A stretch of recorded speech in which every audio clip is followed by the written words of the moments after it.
যদিও মাদার্স ডেকে সকল মাদের জন্য একটি নির্ধারিত দিন হিসেবে নির্ধারণ করা হয়েছে, কিন্তু আমাদের মনে রয়েছে আমাদের মায়ের প্রতি অকৃত্রিম ভালোবাসা এবং শ্রদ্ধা, যা মৃত্যু পর্যন্ত থাকবে। এই বছর মাদার্স ডে আমার জন্য একটু বেশি স্পেশাল হয়ে গিয়েছে এবং প্রথম এই স্পেশাল করেছে আমার জন্য আমার বড় মেয়ে আলিয়া।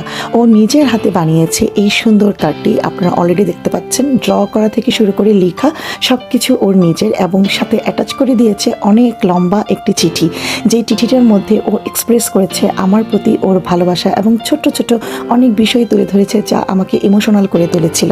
এছাড়াও এই চিঠিটার মধ্যে দেখেছি আমি আমার দুই জায়ের মেয়ে তিলকা এবং জয়া আমার প্রতি ওদের ভালোবাসা এক্সপ্রেস করেছে। ছিল আলিয়ার বান্ধবী জুরির আমার প্রতি ভালোবাসা এবং আমার ননদ নাবিলার আমার প্রতি ভালোবাসা। চমৎকার লেগেছে আমার কার্ডটি। আর শেষের দিকে দেখেন ও খুব সুন্দর করে ড্র করেছে। আমার ছোটো মেয়েও আই লাভ ইউ এবং হ্যাপি মাদার্স ডে লিখে আমাকে পাঠিয়ে দিয়েছে। অসাধারণ ছিল আমার জন্য এই দিনটি। অনেক অনেক থ্যাঙ্কস মামনিরা তোমাদেরকে।